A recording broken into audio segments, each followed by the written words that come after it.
इस समय आपकी स्थिति मणिहीन सर्प की तरह हो गई। इतने दिनों की साधना सामान्य अवज्ञा करने के कारण निष्फल हो गई। लगातार कई दिनों तक परमानंद जी इष्ट से प्रार्थना करते रहे, क्षमा मांगते रहे, पर कोई लाभ नहीं हुआ। इस घटना के बाद वे लगातार 1.5 वर्ष तक कठोर तपस्या में निमग्न हो गए। उन्होंने ये निश्चय कर लिया था कि भविष्य में कभी जन्मभूमि नहीं जाएंगे। जब कभी शिष्यों के बीच यह प्रसंग छिड़ जाता, तब वे कहते, साधु होना और मरना बराबर है। दुनिया में सभी हैं, पर घर वालों के नाम पर कोई नहीं। कुछ दिन बाद उन्होंने निश्चय किया कि अपनी जन्मभूमि से इतनी दूर चले जाएंगे कि कोई भी परिचित ना मिल सके। विभिन्न शहरों में घूमते हुए वे कश्मीर चले गए।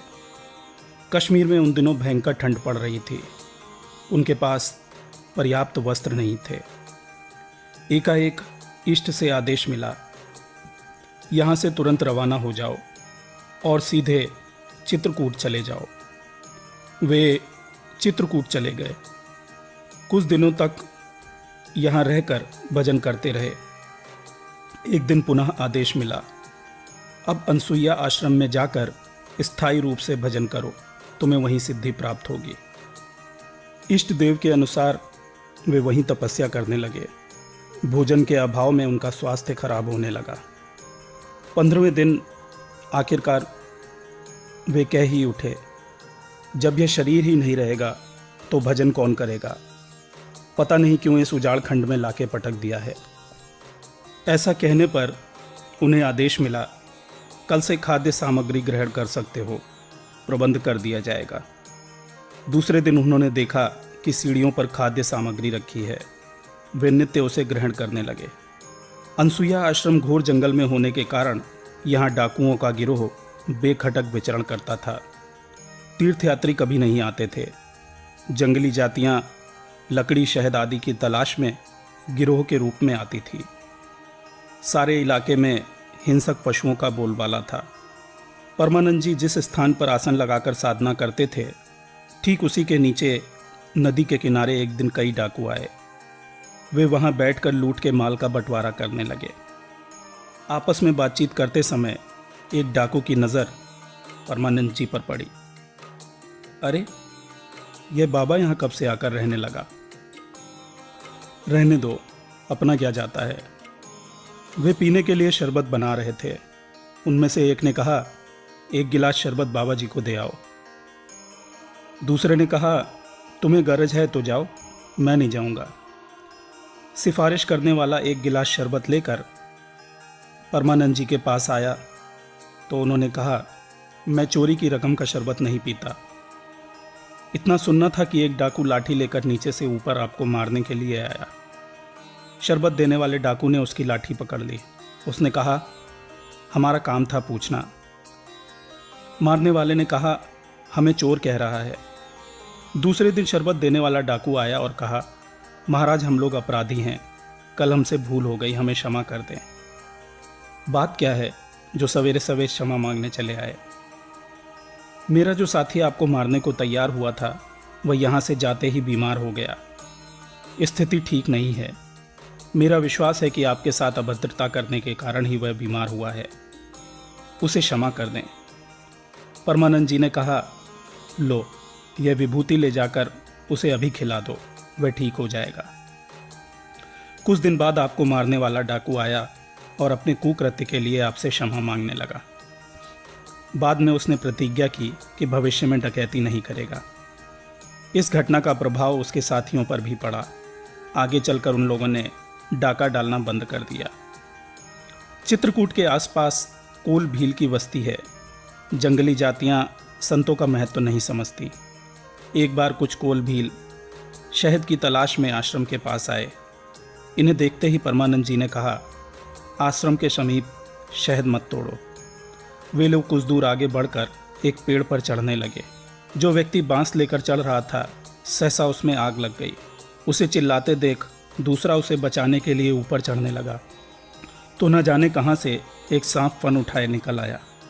इस आकस्मिक विपदा को देखते ही वह नीचे कूद गया और ऊपर वाला भील स्वतः गिर पड़ा। एक के बाद दूसरी दुर्घटना देखकर सभी डर गए। कुछ दूर आगे जाने पर तीसरा व्यक्ति एक पेड़ पर चढ़ने लगा। कुछ ऊपर चढ़ते ही उसका पैर फिसल गया। नीचे गिरते ही वह तुरंत मर गया। अब कोल भील बुरी तरह भयभीत हो उठे। अपने मृत साथी की लाश उठाकर गांव की ओर चल पड़े। उनमें से एक व्यक्ति के मन में यह संदेह हुआ कि बाबा के मना करने पर भी हम लोगों ने उनकी बात नहीं मानी। मुमकिन है कि उन्होंने ही कुछ जादू किया हो। दूसरे दिन वह गांव के कुछ लोगों के साथ लेकर परमानंद जी से क्षमा मांगने आया। परमानंद जी ने कहा, घबराने की कोई बात नहीं है, अब कुछ नहीं होगा। इस घटना के कारण कोल भीलों में आतंक फैल गया।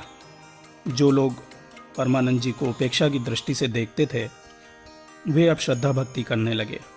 परमानंद जी को प्रसन्न करने के लिए लकड़ी तथा अन्य आवश्यक सामग्री ले आते थे। उनके आश्रम के निर्माण में सहयोग देने लगे। अनसुईया के बाबा जादू जानते हैं, यह अफवाह तेजी से फैल गई। ठीक इन्हीं दिनों एक युवा ब्रह्मचारी सत्य शांति की तलाश में चित्रकूट आया। यहाँ कुछ दिन रहने के बाद अयोध्या चला गया। वहाँ भी मन चंचल बना रहा। एक दिन उसे स्वप्न में आदेश मिला, तुम जिस शांति की खोज में हो वह तुम्हें अनसुईया आश्रम में मिलेगी। उधर परमानंद जी को आदेश मिला, एक युवा साधक आपकी शरण में आ रहा है। उसमें उच्च आध्यात्मिकता के लक्षण हैं, उसे ब्रह्म विद्या का उपदेश दीजिए। कई दिनों की यात्रा के बाद उक्त युवा ब्रह्मचारी परमहंस परमानंद जी के आश्रम में आया। उसने ज्यों ही साष्टांग प्रणाम किया, त्यों ही तड़ित वेग से कोई शक्ति उसके शरीर में प्रवेश कर गई। ब्रह्मचारी का चेहरा, हृदय, सब कुछ बदल गया। यही ब्रह्मचारी सच्चिदानंद परमानंद जी के प्रथम शिष्य हुए। परमानंद जी ने धीरे धीरे वहाँ आश्रम स्थापित कर लिया। उस आश्रम का नाम परमहंस आश्रम रखा गया। आश्रम में एक पालतू तोता था जिसे राम राम कहना सिखाया गया था। एक दिन तोते को गोद में लेकर उस पर हाथ फेर रहे थे। सहसा उन्हें लगा कि तोते की जीवन लीला समाप्त होने वाली है। आपके मन में यह विचार आया कि देखूं कैसे मरता है। तभी दूर किसी वृक्ष से खांसने की आवाज़ आई। उस समय आपके निकट कई भक्त तथा शिष्य बैठे थे। पुनः वही आवाज़ नदी के उस पार से आई। थोड़ी देर बाद यह आवाज़ चारों ओर से आने लगी। आपके पास बैठे लोग शंकित होने लगे। परमानंद ने कहा, यह यमराज हैं, आप लोग अपने अपने आसन पर बैठे रहें, चिंता ना करें। इतना कहकर वे तोते को लेकर कमरे के भीतर चले गए और भजन करने लगे। अर्धरात्रि के समय अचानक नींद टूट गई तो आपने टॉर्च जलाकर देखा, एक नेवला कमरे में चक्कर काट रहा है। तुरंत उन्होंने उसे दुत्कार दिया और तोते के पास पहुँचे। तोते को जीवित देख प्रसन्न हो उठे। इष्ट ने संकेत दिया कि संकट टल गया है।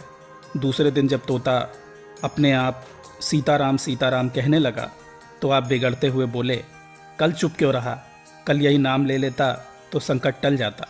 एक बार आवश्यक कार्य के लिए परमानंद जी के हस्ताक्षर की आवश्यकता हुई। उन्होंने कहा, मैं कभी स्कूल नहीं गया, हस्ताक्षर कैसे करूँगा। शिष्यों ने परमानंद शब्द लिखकर उस पर बार बार कलम चलाने को कहा। 3 दिन श्रम करने के बाद वे हस्ताक्षर कर सके। यह दृश्य देखकर एक भक्त ने पूछा, महाराज जी, आप पढ़े लिखे नहीं हैं, फिर कैसे महाभारत, रामायण, गीता, वेदांत, दर्शन आदि विषयों पर वार्ता करते हैं। परमानंद जी ने कहा, अरब के हज़रत मोहम्मद कहाँ किस स्कूल में पढ़े थे। कबीर ने अपने बारे में क्या कहा है, मसी कागद छुयो नहीं, कलम गाही नहीं हाथ। गुरु नानक को किस शिक्षक ने पढ़ाया था। मीरा किस विश्वविद्यालय में पढ़ने गई थी। रामकृष्ण परमहंस या हरिहर बाबा कब पढ़ने गए थे। महाराज जी के इन प्रश्नों का जवाब भक्त नहीं दे सका। माकूल जवाब पाकर वह चुप हो गया। परमानंद जी ने अनसुईया आश्रम को तीर्थ का रूप दिया, जबकि इसके पूर्व यात्री यहाँ नहीं आते थे। यह भी संभव है कि अत्रि तथा अनसुईया देवी के कारण यह स्थान सिद्धों की भूमि बन गई हो। दोनों ही एक दूसरे के पूरक प्रमाणित हुए। अब निरंतर भक्त तथा दर्शनार्थी आने लगे। एक दिन एक भक्त ने प्रश्न किया, महाराज जी, सुना है कि कल की अवतार हो गया है। परमानंद जी ने कहा, वास्तविक अवतार से मानव का कल्याण होता है, पर हमारे यहाँ प्रतिवर्ष कई अवतार जन्म लेते हैं। अभी कुछ वर्ष पूर्व मानिकपुर में एक 9 वर्ष की लड़की का पेट फूलने लगा तो लोगों ने प्रचारित किया कि इसके पेट में कल्कि का अवतार होगा। लड़की को देखने के लिए भीड़ आने लगी। बढ़ती भीड़ को देखकर शासन का माथा ठनका। एक दिन पुलिस आई। पुलिस को देखकर जनता बिगड़ उठी। पुलिस ने लोगों को समझाया कि यह नौकरी का सवाल है, आप लोग चिंता ना करें, सरकार के आदेश से हम इसे इलाहाबाद ले जा रहे हैं, इसे सही स्थिति में कल वापस लाएंगे। पुलिस के घेरे में लड़की इलाहाबाद के अस्पताल में आई। जांच के बाद डॉक्टरों ने कहा कि मरीज को ठीक समय पर आप लोग अस्पताल ले आए। कुछ दिन बाद लाते तो इसके पेट का ट्यूमर फट जाता। ऐसी हालत में लड़की की मौत निश्चित थी। इस प्रकार बाल योगेश्वर के बारे में अफवाह फैली कि वे अवतारी पुरुष हैं, और जब उन्होंने विवाह कर लिया तब उनकी माता ने घोषणा की कि यह अवतार नष्ट हो गया है, अब मेरा दूसरा लड़का अवतार है। महाराज जी के पास बैठे लोगों को आश्चर्य होता कि आसन पर बैठे बैठे महाराज आने वालों के बारे में कैसे जान लेते हैं। कुछ देर बाद मोटर या पैदल आने वाले जब आश्रम में आ जाते तब लोग सोचते कि महाराज जी आगम जानी हैं। उपरोक्त बातें परमानंद जी के जीवन चरित्र के विषय में, उनके संघर्ष के विषय में, उनकी आध्यात्मिक यात्रा के विषय में, उनकी शक्ति और उनके ज्ञान के विषय में बहुत कुछ बताती हैं। सच्चे संतों का जीवन कुछ ऐसा ही होता है जिसमें संघर्ष, ज्ञान आदि का मिश्रण प्राप्त होता है। महत्वपूर्ण बात यह है कि हम उनके जीवन चरित्र से अपने आत्मोत्थान, अपने आध्यात्मिक विकास के लिए किस हद तक प्रेरणा लेते हैं और फिर उसका प्रयोग किस हद तक अपने जीवन में करके अपना आध्यात्मिक उत्थान करते हैं। परमानंद जी एक समर्थ योगी थे। बातचीत के सिलसिले में एक बार उन्होंने अपने शिष्य से कहा था, मेरी मौत नहीं होगी, मैंने काल को जय कर लिया है। मेरी मृत्यु तभी होगी जब किसी शिष्य का शब्द बाण मेरे हृदय को आघात पहुंचाएगा। महाराज जी का अनुमान सही था। आखिर एक दिन एक शिष्य की बातों से उन्हें गहरी चोट लगी। इसे उन्होंने शिष्य के सामने प्रकट कर दिया। इस घटना के दूसरे दिन उन्होंने अपना नश्वर शरीर त्याग दिया। महाशक्ति आपकी रक्षा करें, आपके जीवन में शुभता हो, यही मेरी ईश्वर से प्रार्थना है।